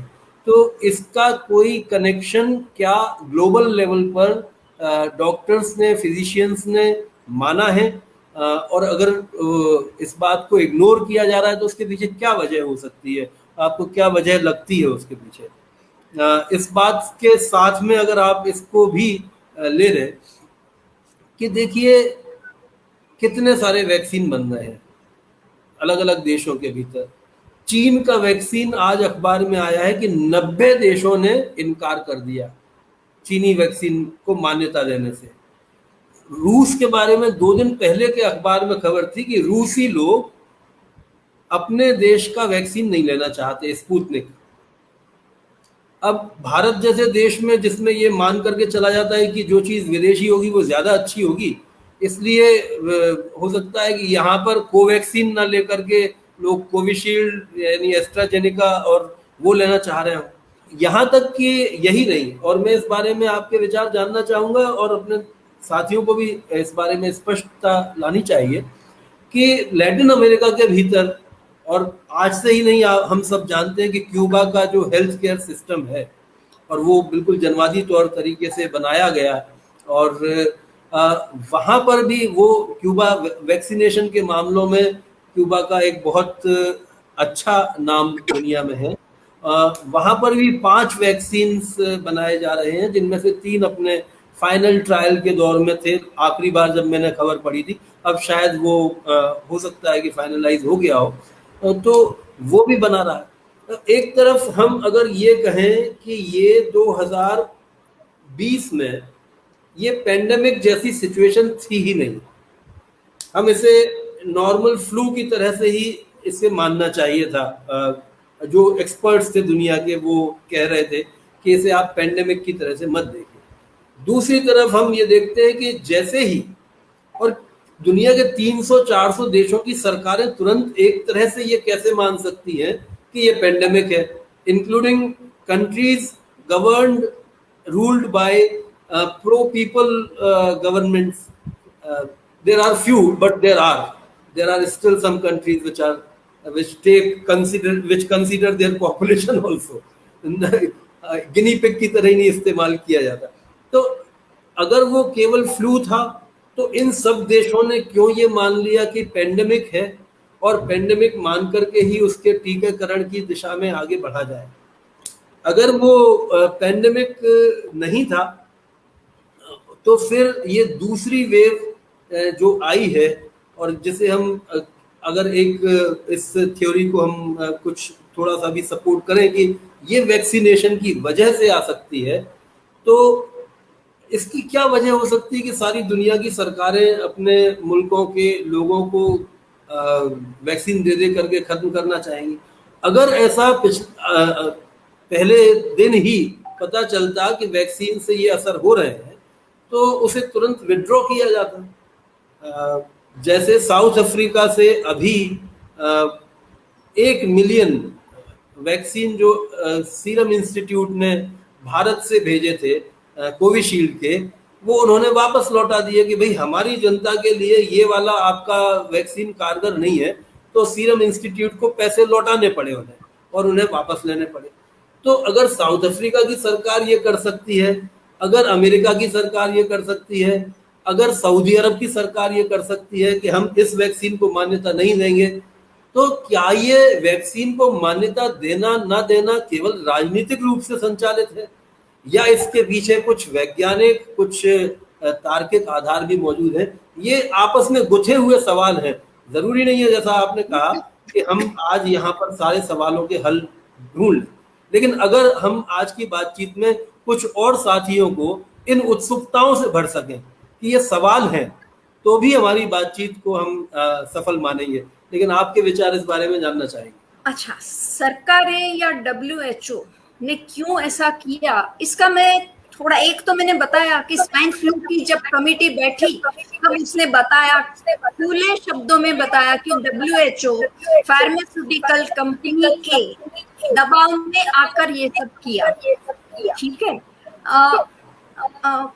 कुछ इको आ रही है। हाँ, अच्छा, 1957 में जब एक बहुत बड़ा पेंडेमिक आया तब WHO ने कहा था कि वायरस एक ही हमारी जिंदगी को तय नहीं करता है, इसके सिवा भी दूसरे पहलू, जैसे कि हम देख रहे हैं कि वायरस के सिवा भी लॉकडाउन से हमारी जिंदगी किस तरह बर्बाद हो गई है बहुमत लोगों की, तो ये भी सवाल होते हैं। वो उस समय जो गिना गया था वो आज क्यों नहीं गिना गया, ये एक सवाल है। ठीक है, दूसरा कि ये जो आप सेकंड वेव बता रहे हैं, आपने बताया कि ये वैक्सीन के साथ साथ कई देशों में हुआ है, और उसके बारे में, इसके पहले मैं ये बात भी बता दूं कि देखो, सिर्फ एस्ट्राजेनेका नहीं, एस्ट्राजेनेका कितने देशों में, इंग्लैंड में बोला है 30 से नीचे की उम्र के लोगों को ये नहीं लेना चाहिए, एडवाइस देके, क्योंकि इसमें रिस्क और बेनिफिट, अगर आप वैक्सीन लेते हो तो आपको ज्यादा रिस्क है कि आपको कोरोना हो जाए तो ज्यादा रिस्क है, तो उसमें वैक्सीन से ज्यादा रिस्क है। ऑस्ट्रेलिया ने 45 से कम बोला है। अब आप ये भी बोलते हैं कि हर देश में क्यों ऐसा है, वो उसमें सब तरह से जुड़ा होता है, उस देश के वैज्ञानिक क्या कहते हैं उस हिसाब से भी होता है। जर्मनी ने पहले दिन से बोल दिया है कि 60 से नीचे वालों को हम एस्ट्राजेनेका वैक्सीन नहीं देंगे। कितने सारे डॉक्टर्स ने खत लिख के यूरोपियन मेडिकल एजेंसी को लिख के भेजा था, वैक्सीन को अनुमति दी उसके पहले, कि ये वैक्सीन का ये रिएक्शन, क्लॉटिंग मेनली आ सकता है। दूसरा, ये लीकिंग वैक्सीन है। लीकिंग वैक्सीन का ये है कि आप वैक्सीन लोगे, आप थोड़े प्रोटेक्ट हो जाओगे, आप में जो कोरोना आएगा वो बदल के, मतलब थोड़ा वेरिएंट होके बाहर आएगा और वो मुझे ज्यादा तकलीफ देगा। ये थियरी है, मतलब वैज्ञानिकों ने दी हुई थियरी है, इसमें कोई शक या वो नहीं है कि ऐसा नहीं हो सकता, ये भी हो सकता है। तो फिर भी हमारे देश में क्यों नहीं मानते हैं कि नहीं, एस्ट्राजेनेका का वैक्सीन कौन सी उम्र में, हम तो सबको देने के लिए 18 वाले जिनको कोई कोरोना से कोई रिस्क नहीं है। आप मौत के आंकड़े निकालो कि 18 से 35 वालों के क्या है मौत के आंकड़े, तो कोई भी दवाई में आप लेंगे तो रिस्क वर्सेस बेनिफिट की, उसका जोखिम क्या है, उससे आपको बेनिफिट क्या मिल सकता है। तो ये अब सरकार क्यों नहीं कर रही है वो सरकार जाने, मगर हम तो बिल्कुल ये वैज्ञानिक पहलू को हम समझते हैं कि ये हमारे लिए रिस्क ही ज्यादा है। और बेनिफिट कम दे रहा है, ठीक है। तो ये, और हमारे देश में तो मैंने बोला ना, दूसरे देशों का पूरा सीरो सर्वे मैं नहीं जानती हूँ, हमारे देश का मैं जानती हूँ कि इम्यूनिटी ज्यादा कर लोगों में आ गई है, वो लेटेस्ट सीरो सर्वे बता रहा है। तो क्या कोविशील्ड या कोई भी नहीं चाहिए। अच्छा, अब आप सेकंड वेव की जो बात करते थे कि वैक्सीन के साथ बड़ा, इसमें एक बात मैं फिर से स्पष्ट करना चाहता हूँ। क्या आप ये मानती हैं कि 135 करोड़ की आबादी का लगभग आधा हिस्सा संक्रमित होकर के ठीक हो चुका है, यानी हर्ड इम्यूनिटी जिसको हम कहते हैं वो आ चुकी है? 60%, 50 नहीं, 60, 60, ये जो लेटेस्ट सीरो सर्वे है वो 60%, एवरेज 60 है। तो कितनी जगह पर तो वो 70 पे है, पूरा रिपोर्ट उन्होंने बाहर नहीं निकाला है। और वो रिपोर्ट देते देते डॉक्टर राय, संजय राय, जो एम्स में इसी कम्युनिटी पब्लिक हेल्थ के जो डिपार्टमेंट के हेड है, उन्होंने कहा है कि एक बार अगर आप में ये नेचुरल इम्यूनिटी आ जाती है तो दूसरी बार नहीं हो सकता। और ये मार्च और अप्रैल में, अप्रैल और मई में किया हो, मतलब इसमें से काफी सारे लोग तो पहले से ही इम्यून थे। तो ये, और इसके पहले कि आप आगे वाले इशू पर जाएं, इसी में एक जुड़ा हुआ सवाल है, एस्ट्राजेनेका की बात चली तो जो नया उसका एक साइड इफेक्ट है जिसमें गुलियन बेरी साइड इफेक्ट कहा जा रहा है, जो न्यूरोलॉजिकल डिसऑर्डर क्रिएट कर रहा है लोगों में। तो मैं ये जानना चाह रहा हूँ कि क्या जब वैक्सीन कंपनीज के साथ में सरकारें करार करती हैं तो क्या वे इस तरह का करार नहीं होता है कि अगर इसका कोई नुकसान हमारे देश के लोगों पर हुआ तो उन्हें कुछ कंपनसेट किया जाएगा? मान लीजिए 4 दिन किसी मजदूर को बुखार आ गया ये वैक्सीन लगवाने के बाद और उसको वो मजदूरी के लिए नहीं जा पाएगा, तो क्या कंपेंसेशन जैसी कोई प्रावधान हमारी वैक्सीनेशन पॉलिसीज में होते हैं या नहीं होते? मैं कहूं इससे बिल्कुल उल्टा करार होता है कि क्योंकि हम तो आप पर उपकार कर रहे हैं वैक्सीन बनाकर। तो 1984 से अमेरिका में हो गया है, ये पेंडेमिक के दरमियान यूके में हो गया है, और हमारे देश में अभी काफी हवा चली थी कि अगर ये वैक्सीन से कुछ होता है तो हम कोई कॉम्पेंसेशन, मतलब कंपनी पर तो आप कुछ नहीं कर सकते, कंपनी तो कुछ नहीं देगी। मैं संघमित्रा, एक मिनट, हाँ, कंपनी तो नहीं देगी, मगर उन देशों में तो सरकार देती है। हमारे देश में एक आरटीआई के जवाब में कहा है कि सरकार भी कुछ नहीं देगी। क्यों? क्योंकि ये लगवाना तो वॉलंटरी है, ऑन पेपर ये वैक्सीन लगवाना वॉलंटरी है। फिर आपको, आप जहां काम कर रहे हैं, जहां भी है, वहां पूरी तरह से प्रेशर किया जाता है। मैं अपने आसपास कितने लोगों को, ऑफिशियल सर्क्यूलर आ जाते हैं, मतलब बेसिकली दे सर्क्यूलर इलीगल होते हैं, मगर ऑफिशियली आते हैं और लोग डर के मारे, क्योंकि वैसे भी आजकल बेरोजगारी है, तो लोग डर के एग्जाम मारे, देने के लिए स्टूडेंट्स को, हाँ, स्टूडेंट्स को, सबको, मतलब स्टूडेंट्स को एग्जाम के दिन, अब 18 साल की उम्र को कुछ होने वाला नहीं है कोरोना हो जाए तो। अच्छा, आपने बोला कि ये दूसरी और तीसरी, सरकार ने अपनी वेबसाइट पर लिख दिया है कि इसकी सुरक्षा के बारे में लंबा या छोटे कोई हमको ज्यादा पता नहीं है। तो ये एक आई है, अभी दूसरी भी आई है, ये आपको बता दूं एस्ट्राजेनेका की, कि सडनली पूरा खून है जो खून की नलियों से बाहर चला जाता है, और उसके कारण आप पूरे शॉक में चले जाते हैं। खून कम हो जाना मतलब खून नलियों से बाहर दूसरे टिश्यू में चला जाता है, तो इससे भी आप शॉक में, और जो वो 2-4 मिनट के शॉक में आपका अगर हार्ट और ब्रेन चला गया तो आप मर जाओगे। तो ये मतलब एक के बाद उसके और साइड इफेक्ट्स आती जाएगी, क्योंकि हमको पता ही नहीं, पूरा उसका स्टडी हुआ नहीं है। कोई भी वैक्सीन, पिछली बार जैसे डॉक्टर अरुण मित्रा ने बताया था, 4 साल तो मिनिमम, कोई भी वैक्सीन, इबोला का जो सबसे कम समय में हुआ वो 4 साल हुआ था, बाकी तो 5 साल 10 साल, उतना कि भी कोई साइड इफेक्ट नहीं आ रही, उतना परीक्षण करके फिर लोगों को दिया जाता है। तो ये 2020 में, तो मैं कह रही हूं ना कि ये जो पूरा आंकड़ा बनाया गया था वो बाद में गलत साबित हुआ है। इसके साथ में बता दूं कि ये 2021 में, मैं अभी तो मैं मानती हूँ, अभी मानती हूँ, हाँ, कि 2021 में ये वेव में हमारे देश की मैं ज्यादा बात करूंगी, हर देश में हुआ है, मगर हमारे देश में जो, क्योंकि हम बिना इन्वेस्टिगेशन के ये पूरा नहीं कहेंगे कि ये वैक्सीन से ही हुआ है। हाँ, वैक्सीन से काफी लोगों में आसपास मैंने देखा, मेरे आसपास टाउनशिप में पिछले 1 साल में जो कोई नहीं मरा था, वो 5 मृत्यु वैक्सीन ड्राइव शुरू करने के बाद हुई। ठीक है, तो ये तो हुआ है सब जगह।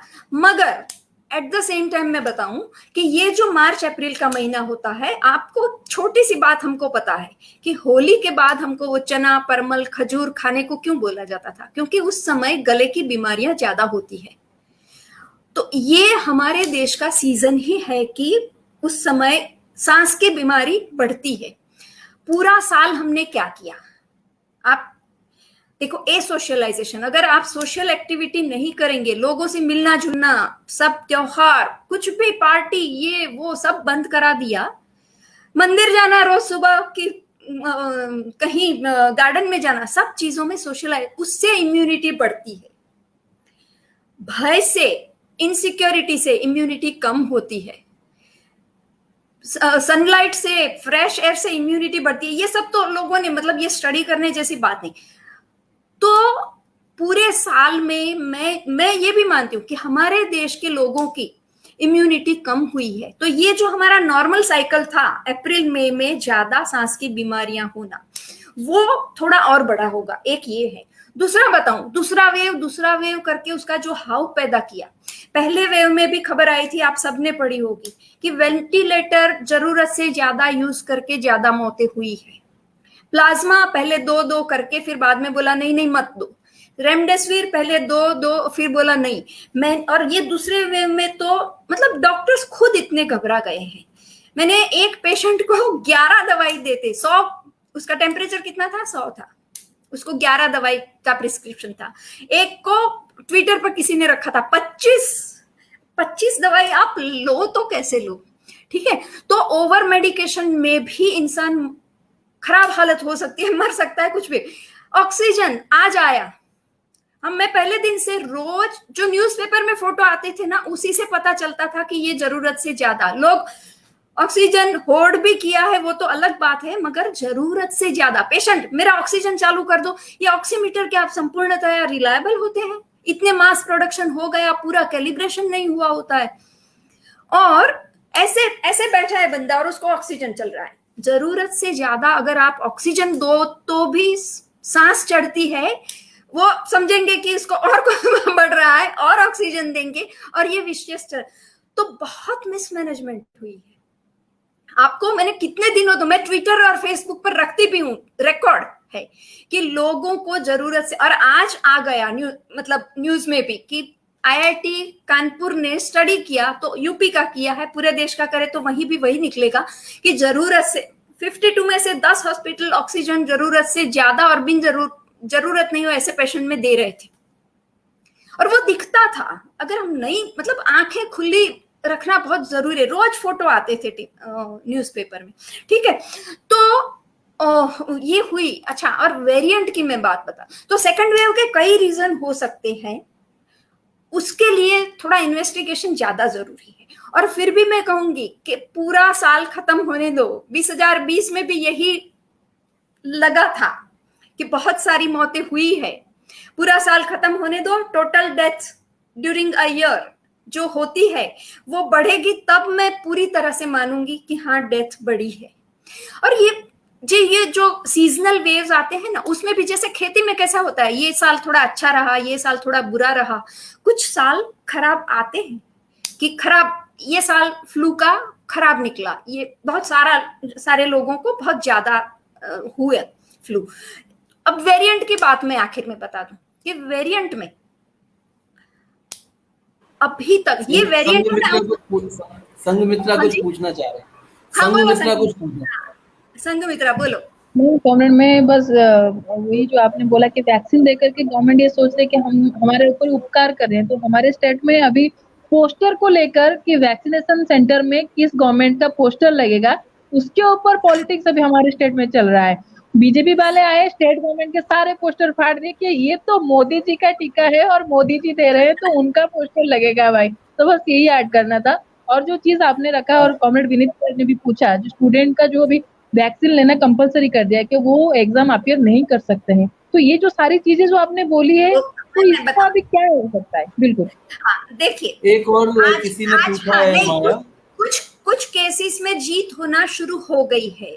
गुजरात हाई कोर्ट ने कल कल परसों एक ऑर्डर दे दिया है कि वैक्सीन आप कंपलसरी नहीं कर सकते नौकरी के लिए। सुप्रीम कोर्ट में प्रशांत भूषण ने ये पिटीशन डाल दी है, और एक हम लोगों ने, मैं आपको भेजूंगी, एक अवेकन इंडिया मूवमेंट जो है उसमें मैं भी अब काफी कंट्रीब्यूट भी करती हूँ, उनसे सीखती भी हूँ। तो एक पिटीशन, एक लेटर तैयार किया है कि कोई भी अथॉरिटी अगर आपको बोलती है कि आपको ये कंपलसरी है, उनको ये आप लेटर भेज सकते हो। ज्यादा करके जैसे ही आप आवाज उठाओगे ना, तो उनको भी पता है ये गलत कर रहे हैं, तो थोड़े शांत हो जाएंगे। गुजरात में जैसे ये आवाज उठी, बोले वैसे हमने सर्कुलर तो डाला है मगर हम कंपलसरी करने वाले हैं नहीं, तो फिर भाई सर्कुलर डाला क्यों? तो जैसे ही आप आवाज उठाना शुरू करोगे, तो क्योंकि ये जो एक सवाल विनीत जी के दिमाग में था, वो मुझे पता है कि ये वैक्सीन अभी पूरी ट्रायल जब तक नहीं हो रही है तब तक उनको एक्सपेरिमेंटल वैक्सीन माने जाएंगे। और एक न्यूरेमबर्ग कोड होता है कि जो हिटलर ने दवाइयों की ट्रायल कैदियों पर की थी उनकी इच्छा के विरुद्ध, उससे तब से बना है कि आप किसी को भी एक तो ट्रायल तो नहीं ही कर सकते किसी की इच्छा के विरुद्ध। तो ये तो ट्रायल ही चल रहा है। मैंने बोला ना, उनको सुरक्षता का पता ही नहीं है, वो उन्होंने लिखा हुआ है और फिर भी हम वो बोले वो माने। ये गलती तो हमारी है कि हम माने क्यों, आपने लिखा ये है। तो ये सब जो आरटीआई में लिखा है, ये जो वो है, मैं सब आपको व्हाट्सएप पर भेजूंगी। आप सबको कैसे भेज सकते हैं वो आप सोचिए। मतलब वो एक पूरा एक हमको सिस्टम बनाना पड़ेगा कि ये सब चीजें है। आरटीआई की काफी सारी कॉपी है जिसमें गवर्नमेंट ने लिख के दिया है कि ये वॉलंटरी है। ठीक है, अब वेरिएंट की बात एकदम शॉर्ट में बता दूं कि तो ये एक छोटा सा सवाल किसी ने बीच में पूछा है कि हाँ, क्या कोरोना में इंसान का ऑक्सीजन लेवल कम होता है या नहीं होता? नहीं, किसी भी सांस की बीमारी में ऑक्सीजन लेवल कम हो सकता है, ये कोरोना का सवाल नहीं है। सवाल ये है कि कौन सा लेवल। अभी तो लोग टाइप करके दे देते हैं कि 95 से अगर आपका कम जैसे ही आता है आप हॉस्पिटल पर दौड़िए, जबकि कितने सारे स्टडीज हो चुके हैं। क्योंकि मैंने बताया ना, एक स्टडी हुआ है कि हमारे देश के 50% से ज्यादा लोगों का 45 की उम्र के बाद थोड़ा लंग फंक्शन कम हो जाता है। पोल्यूशन है, एक्सरसाइज की आदत नहीं है, वो भी एक स्टडी आया है, इसी साल में आया है। तो जरूरी नहीं है कि आपको भी 90, हमारे शरीर को थोड़ी आदत पड़ते जाती है कि हम कम ऑक्सीजन में अभी हमारा चला लेते हैं। तो 89 मेन क्राइटेरिया ये होता है कि आपको सांस में तकलीफ हो रही है कि नहीं। सांस में तकलीफ हो भी रही है तो भी अगर वो साइटोकिनिन, मतलब हर चीज का उपाय ऑक्सीजन नहीं होता है। और ये ऑक्सीजन नापना, स्कैन करना, ये करना, 2 साल पहले मैं बहुत वायरल ही इन्फेक्शन था, उसका थोड़ा सेकेंडरी भी, कोई इन्वेस्टिगेशन नहीं हुआ था। तो और आज क्या होता है कि आपको थोड़ा सा बुखार आया, पूरा खून से लेके स्कैन तक हो जाता है, एक्सरे तो एक तरफ रह गया, आप सीटी स्कैन तक हो जाता है। तो ये सब गलत हो रहा है। ठीक है, आपके सिम्टम के हिसाब से आपको दवाई मिल जाए, ये पैसे कमाने का धंधा है। तो ये ऑक्सीजन कम होना भी कौन सा क्लिनिकली ज्यादा, तो कोरोना से ही नहीं, कई सारी सांस की बीमारी में ऑक्सीजन कम हो सकता है, मगर वो सिर्फ ऑक्सीमीटर नहीं डिसाइड करता है। ठीक है, अच्छा, वेरिएंट के बारे में मैं बता दूं कि वेरिएंट के नाम से हमको बहुत डराया जाता है, मगर उसके सामने ही छोटे कलम में दूसरे उसी अखबार के दूसरी जगह लिखा होता है कि एक्सपर्ट्स तो बोल रहे हैं कि ये वेरिएंट से डरने की जरूरत नहीं है। ये 3%, 0.3% से 3% तक बदलता है। अब आप सोचिए, यही आरटीपीसीआर वो वेरिएंट डिटेक्ट करता है, बोलते हैं यही वैक्सीन उसके सामने काम करेंगे, तो वही तो हमारा शरीर भी वो उसी को क्यों नहीं पहचानेगा और उसके साथ क्यों नहीं ले। वेरिएंट से डरने की कोई जरूरत नहीं है। हमारे डॉक्टर संजय राय और कई सारे 97% वो वही रहता है। बाकी सारे वायरस के बदले कोरोना बहुत लेजी है, वो उतना ज्यादा बदलता नहीं है, ऐसा का ऐसा ही पड़ा रहता है।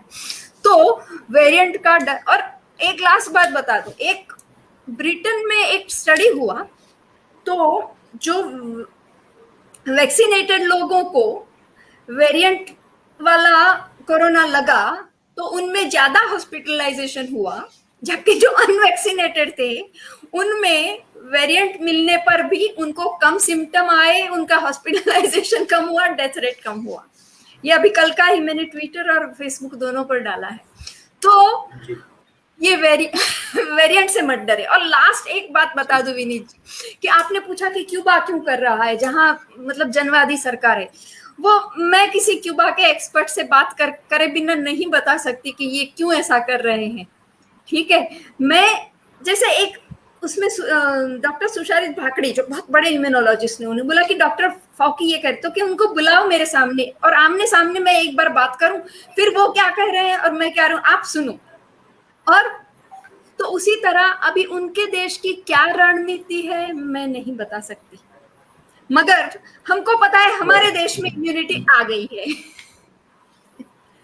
शुक्रिया बहुत बहुत। मैं असल में कुछ सवाल हमारे बहुत वरिष्ठ साथी और जनता के बीच में काम करने वाले, मजदूरों के बीच में काम करने वाले ट्रेड यूनियनिस्ट साथी जयंत दास हमारे साथ जुड़े हुए हैं, और उन्होंने ये सवाल 2-3 सवाल उन्होंने किए हैं, और वो मेरे ख्याल से कुछ सवालों के जवाब तो आ गए हैं, लेकिन उन्होंने जो रेफरेंस दिया वो भी मैं आपके साथ शेयर करना चाहता हूँ। एक उन्होंने कहा है कि डॉक्टर विश्वरूप रॉय चौधरी जो हैं, हाँ, वो भी वो and some few more naturalists raise some questions on the role of WHO and pharma companies, their dubious role. वो जानना चाहते हैं कि क्या एंटीजन या RT-PCR के जो टेस्ट हैं वो एसर्टेन करने के कि आपको वाकई इन्फेक्शन है या नहीं है, ये अप्रोप्रिएट टूल्स हैं, या ये एक तरह से जैसा आपने कहा कि पैसे कमाने के धंधे हैं।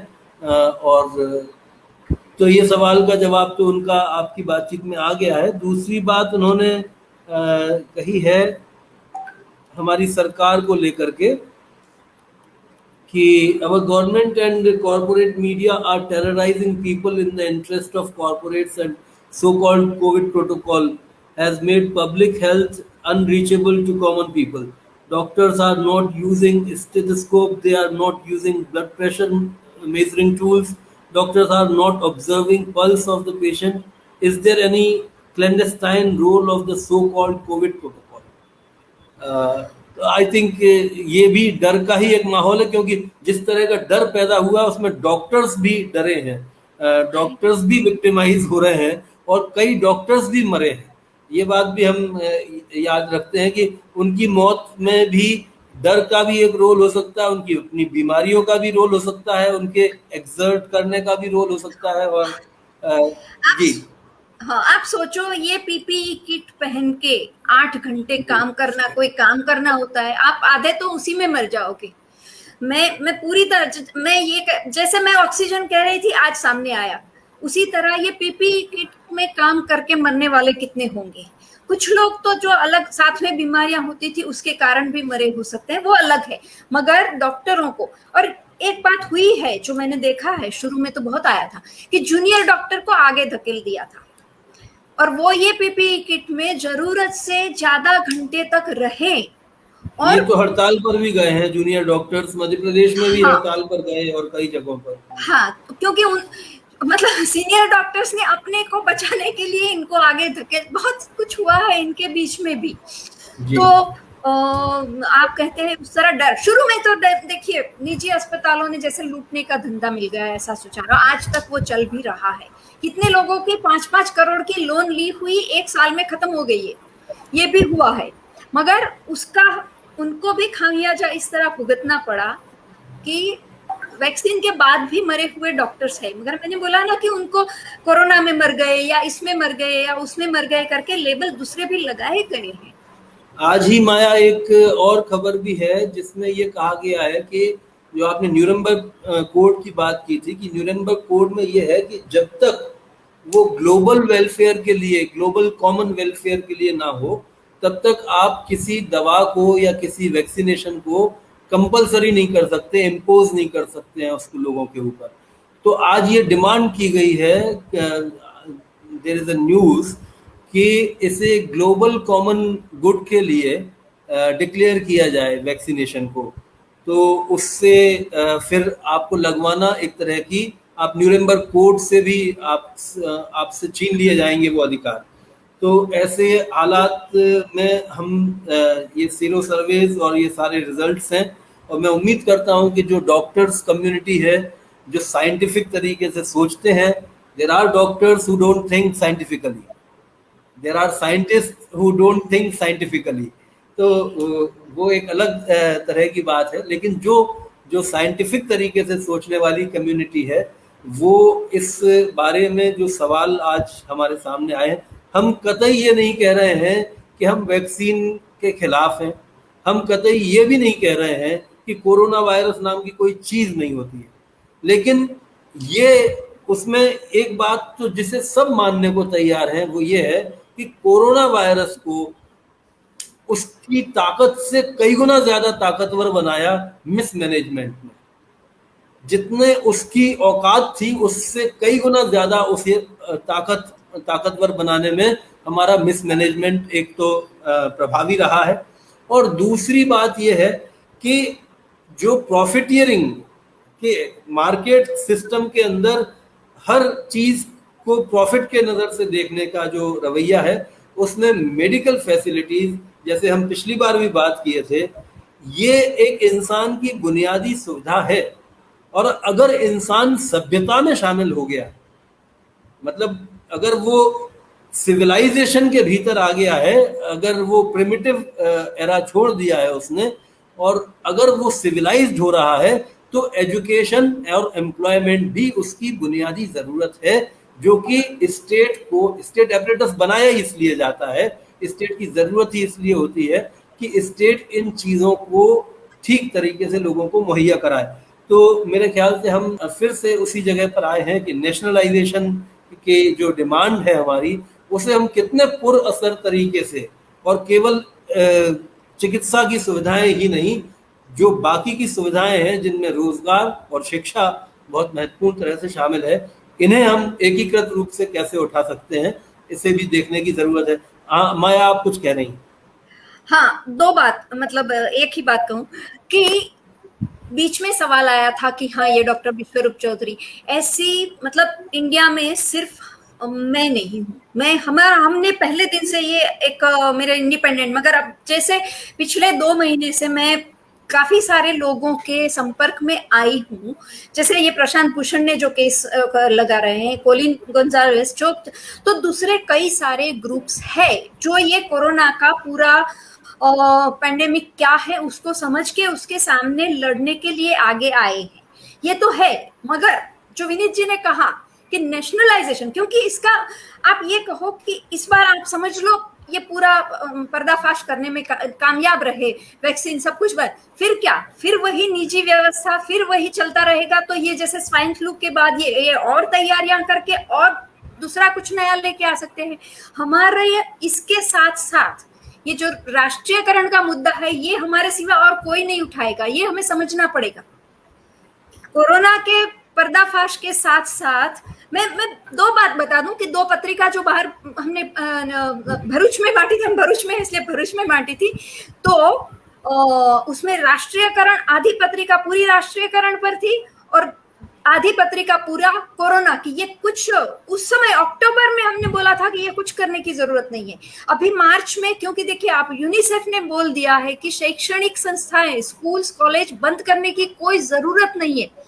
3 महीने के पहले यूनिसेफ ने कहा है, मगर हम नहीं मानेंगे। ये कैसा? तो जिसको, मतलब उनकी संस्थाएं जो विज्ञान कह रहे हैं, अब तो वो भी मानने को वो तैयार नहीं है। पूरा बर्बाद, मतलब हमारा विद्यार्थियों का एक पूरा साल तो बर्बाद किया। कई देशों में न लॉकडाउन हुआ है, न स्कूल बंद हुई है, और वहां कोई ज्यादा लोग मरे नहीं है, विनीत जी ने पहले बताया था। तो ये बिल्कुल अवैज्ञानिक चल रहा है। सच में तो जो चल रहा है वो अवैज्ञानिक है, और हमें सच्चा विज्ञान सामने लाना है कि नहीं। और अगर सच्चे विज्ञान से जाएंगे तो ये पूरी बर्बादी को हम रोक सकेंगे। मगर उसके साथ साथ हेल्थ केयर सिस्टम, उसके साथ ड्रग इंडस्ट्री, पहले ड्राफ्ट में विनीत जी ने यही बोला था कि ड्रग इंडस्ट्री जरूर लिखना, तो दवाई की कंपनियों का भी राष्ट्रीयकरण हेल्थ केयर सिस्टम के साथ उतना ही जरूरी है। अगर ये पूरे इस काम को फिर से नहीं अगर हमको होने देना है, तो ये दोनों डिमांड तो हमेशा साथ साथ ही जाएगी। शुक्रिया आपका बहुत बहुत। और मैं समझता हूँ कोई और सवाल हो संघमित्रा कहीं से तो हम लोग उसको ले सकते हैं। थोड़ा सा समय हम 10 मिनट और हमारे पास हैं, हम 7:30 बजे तक समाप्त कर सकते हैं। हाँ, मैं ये ज़रूर कह रहा था, एक रिक्वेस्ट ये है माया कि आप अपने जो कुछ ऐसे इम्पोर्टेंट डॉक्यूमेंट्स हैं जो आपके आर्गुमेंट को सपोर्ट करते हैं, चाहे वो डॉक्टर आयोनिडिस का हो या जर्मन डॉक्टर्स ने जो फाइल किया है यूरोपियन हेल्थ कमीशन को, ये डॉक्यूमेंट्स अगर आप कहीं हम लोगों को साझा कर देंगी, और जो लीफलेट आपने किया था वहाँ पर भरूच में, वो उसकी भी अगर इंग्लिश की कॉपी आप संघमित्रा को पहुँचा देंगी तो कोशिश करेंगे कि और जगहों पर और जुबानों के भीतर उसका तर्जुमा हो और ज़्यादा लोगों तक वो पहुँचे। हिंदी भी चलेगा ना? एक हिंदी में है, एक का हिंदी इंग्लिश दोनों है। हाँ, हिंदी इंग्लिश से वो दूसरी लैंग्वेज में कर लेंगे, अपने रीजनल लैंग्वेज में। बाकी तो मतलब बंगाली और वो सब तो भेजने की जरूरत नहीं है ना। बंगाली तेलुगु तमिल है, आप अगर दूसरे आपके एएसएफ के दूसरे स्टेट यूनिट्स को भेज सकते हैं तो वो भी मैं भेज दे सकती हूँ। हाँ, आप भेज दीजिए जिसमें भी है, ताकि वो लोग आपस में कोऑर्डिनेट कर लेंगे उसको। हाँ। और दूसरी जगहों तक जाएगी। हाँ। क्योंकि एआईएसएफ की या और जो भी अन्य संगठन है, जो प्रगतिशील संगठन है विद्यार्थियों के, नौजवानों के, वो सभी ये डिमांड लगातार करते आ रहे हैं कि राष्ट्रीयकरण के बिना, देखिए राष्ट्रीयकरण के बाद भी गलती हो सकती है, लेकिन तब वो गलती होगी तो वो गलती होगी वो मुनाफे के लिए किया गया धोखा नहीं होगा। वो गलती होगी और उस गलती को हम सामूहिक जिम्मेदारी की तरह से मानेंगे। उससे निपटने के लिए भी हम केवल किसी कंपनी का मुंह नहीं ताकेंगे। तो ये राष्ट्रीयकरण के तो एक, कम से कम मैं समझता हूँ कि ये बात लोगों की समझ में भी आने लगनी चाहिए अगर उनको ये समझाया जाए। तो हम लोगों के लिए ये एक मौका है कि हम इस पर थोड़ा सा ज्यादा काम करके लोगों के बीच में जाए। फिर से मैं इस बात को दोहराना चाहता हूँ कि कोविड का जो वायरस है और उसके जो भी वेरिएंट्स की बात माया ने कही कि उसके वेरिएंट्स जो होंगे भी वो 0.3 से 3% तक ही चेंज होंगे, और वो इतना कहर नहीं बरपा सकते जितना कि डर से कहर बरपाया जा रहा है, डरा कर। एक लेटर जो ये आज मैंने बात की उसका एक बड़ा जो ड्राफ्ट तैयार किया है, उसका हम काफी सारे डॉक्टर्स की सिग्नेचर के साथ अथॉरिटीज को, prime minister, health minister, president, ICMR, सबको भेजने की तैयारियां इस हफ्ते में हो जाएगी। जी जी जी जी। एक minute. Hello, am I audible now? Yes. हाँ, you are audible. Thank you, there was some problem. तो शुक्रिया आप सभी का। और ये, हाँ, मैं ये कह रहा था आखिरी बात कि बहुत सारे हमारे साथी जो अन्य मुद्दों पर साइंटिफिक तरह से सोचते हैं और इस बारे में वो ये सोचते हैं कि वैक्सीन लगवाना भी एक उसके बारे में बिना सवाल खड़ा किए उसे लगवाना भी एक वैज्ञानिक कदम ही है। तो मैं ये कहना चाहता हूँ कि वैक्सीन कंपनियों की जो इतिहास रहे हैं, इस बारे में अगर हम देखेंगे तो ये बात शायद पिछली दफा भी मैंने कही थी कि वैक्सीन कंपनियों का इतिहास या वैक्सीनेशन का जो इतिहास है, सामाजिक इतिहास, वो उपनिवेशीकरण के साथ जुड़ा रहा है। और जहां जहां अंग्रेजों का शासन था वहां वहां अंग्रेजों ने अपने गुलाम रियाया के ऊपर गिनी पिग्स के तौर पर उन पर वैक्सीनेशन इस्तेमाल किया। आज भी हम देखते हैं तो स्थिति एक अलग तरह से हमारे सामने है। जो मुल्क ज्यादा ताकतवर हैं, ज्यादा पैसे वाले हैं, अमीर हैं, वहां पर कंपनियों को और लोगों को ज्यादा सुविधाएं हैं। लोगों को भी जिनको वैक्सीन लगाया जाएगा उनके भी कुछ हक अधिकार ज्यादा होंगे। लेकिन भारत जैसे देश में जहां पर कि गलत दवा से, गलत ऑपरेशन से, गलत किसी चीज से अगर मरीज की जान भी चली जाती है तो आमतौर पर 99.9% केसेस में मरीज कभी अदालत के दरवाजे पर चढ़ नहीं पाता है, वो इसे अपनी किस्मत समझ करके खामोश हो जाता है। तो ये जो वैक्सीन है, इसका भी हम सब जानते हैं कि इसके लिए एक खास टेम्परेचर जरूरी है, एक खास मिकदार जरूरी है, खास इतनी मात्रा में अगर वो नहीं लगेगा तो वो काम नहीं करेगा। तो ये सब जो भारत जैसा देश है या अन्य देश हैं, वहां पर भ्रष्टाचार का शिकार नहीं बनेंगे, वहां पर लाइट नहीं जाएगी, वहां एक कूलिंग उतनी होगी नहीं होगी, इन सब चीजों के साइड इफेक्ट्स नहीं होंगे, ऐसा 100% गारंटी किया नहीं जा सकता। और अगर ऐसा गारंटी नहीं किया जा सकता है तो वैक्सीनेशन को हम क्वेश्चन करें या ना करें, लेकिन ये डिमांड तो हमें सरकार के सामने उठानी ही चाहिए कि जिस पर भी उसका साइड इफेक्ट हुआ है उसको कंपेंसेट प्रॉपर तरीके से उसका मुआवजा दिया जाए। ये बात मेरे ख्याल से ये बात सभी लोग इसके साथ स्वीकार करेंगे। तो ये हमें अपनी डिमांड्स के साथ में जरूर जोड़ना चाहिए। और साथ ही ये भी कि जितने सर्वेक्षण हो रहे हैं इन वैक्सीनेशंस के, क्या ट्रायल्स हुए हैं, कौन से किन लोगों पर ट्रायल किए गए, कितने लोगों पर उसके बुरे असर मिले, कितने पर सही असर मिले, इनका डेटा सार्वजनिक भी किया जाए। चाहे वो मैनिपुलेटेड हो, वो मैनिपुलेशन को भी पकड़ा जा सकेगा आगे जाकर के, लेकिन उस डेटा को सार्वजनिक तो किया जाए। ये कंपनियां अंदर ही अंदर अपने राजनीतिक आकाओं के साथ में मिलकर के क्या आर्थिक गुल खिला रही हैं और लोगों की जान को खतरे में डाल रही हैं, ऐसा हम सजग लोगों को नहीं होने देना चाहिए। और आज माया के होने से हम सब लोगों के बीच में ये बात और स्पष्ट रूप से सामने आई है। इस जरूरत को हमने, इस राजनीतिक जरूरत को भी महसूस किया है। मैं माया का फिर से शुक्रिया अदा करता हूँ और साथ ही संघ मित्रा को भी और उड़ीसा के इस AISF के संगठन को भी बहुत बहुत शुक्रिया।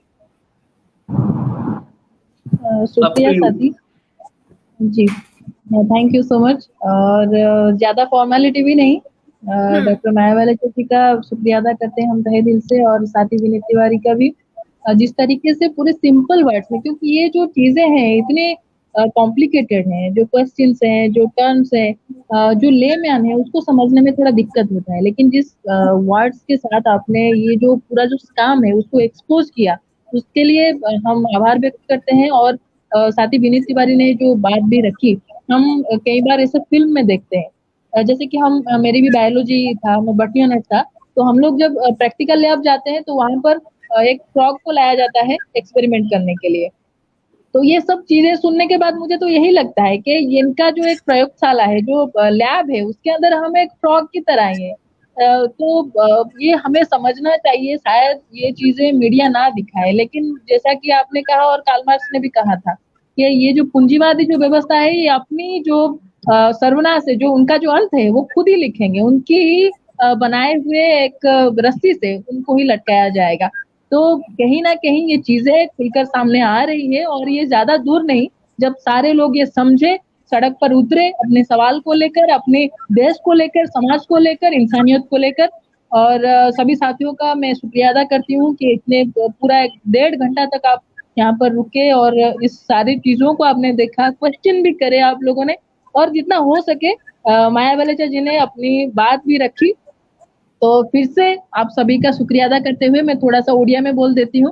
तो ओडिशार जो साथी माने आज एटी एई लाइव सेशन पूरा उपस्थित थिले, मो पे तो गोटे बहुत माने गोटे एक्सपीरियंस रहिला जे किभଳି भाबरे हमको उल्लू बनाया जाउची, बोका बना जाउची मीडिया द्वारा।